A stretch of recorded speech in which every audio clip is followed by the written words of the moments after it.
Modoc, quelles sont les 5 forces de porteur?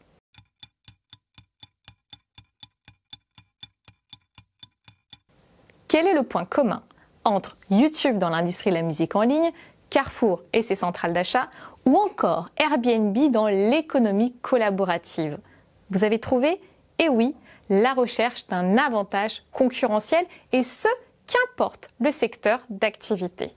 Michael Porter, en 1930, dans son ouvrage phare « Choix stratégiques et concurrence », a démontré qu'une entreprise en fait recherche un avantage concurrentiel, autrement dit, un pouvoir qui permet de dominer, donc soit son rapport de négociation vis-à-vis des clients, vis-à-vis des fournisseurs, et sa capacité à contrer la concurrence en mettant en place des barrières à l'entrée. Ainsi, quelles sont ces 5 forces de porteur? C'est ce que nous allons voir maintenant dans la boîte à neurones.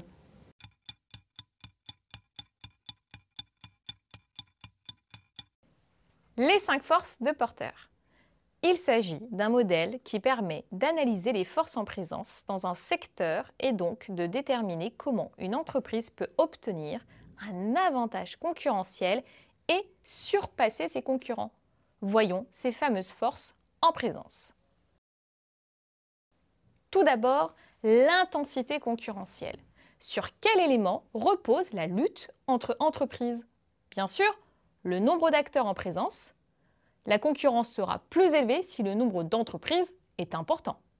L'offre, peu différenciée, effectivement, peut causer une rivalité sur les prix. Les coûts élevés intensifient la guerre des prix.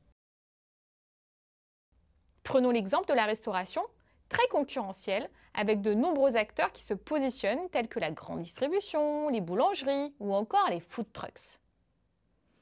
En quoi ils constituent une menace, ces fameux nouveaux entrants? Les nouveaux, en fait, peuvent s'emparer une partie du marché et perturber l'équilibre initial des forces en présence. Comment réagir?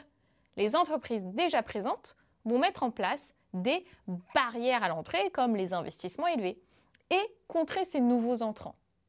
La restauration est un secteur particulièrement concurrentiel avec de nombreux nouveaux entrants. Dans certaines villes, on voit même des restaurants alignés les uns à côté des autres. Les produits de substitution. Kesako. Il s'agit de mettre au point un nouveau produit et évincer l'existant en proposant une plus grande valeur ajoutée. Résultat, élimination des entreprises les moins réactives. Concernant la restauration, les consommateurs peuvent se faire livrer, acheter chez le traiteur ou même dans un distributeur automatique. Enfin, le pouvoir de négociation des clients. Si ces derniers sont concentrés sur un marché, ils peuvent se faire entendre et s'imposer en créant une forme de dépendance pour les entreprises. Dans la restauration, ce pouvoir est élevé, car le consommateur est face à un choix très important. Le pouvoir de négociation des fournisseurs pour finir. C'est l'autre situation. Cette fois-ci, ce sont les fournisseurs qui s'imposent. Comment? En détenant une source d'approvisionnement, par exemple. Depuis quelques années, on remarque plus un partenariat finalement entre les fournisseurs et la restauration qu'une concurrence entre les deux acteurs. Les forces de porteur constituent donc un outil d'analyse sectorielle très intéressant.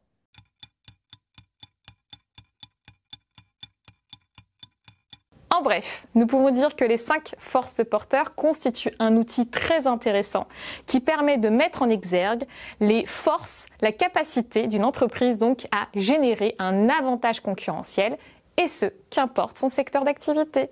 Voilà, c'est fini pour aujourd'hui. À bientôt pour d'autres diagnostics de gestion.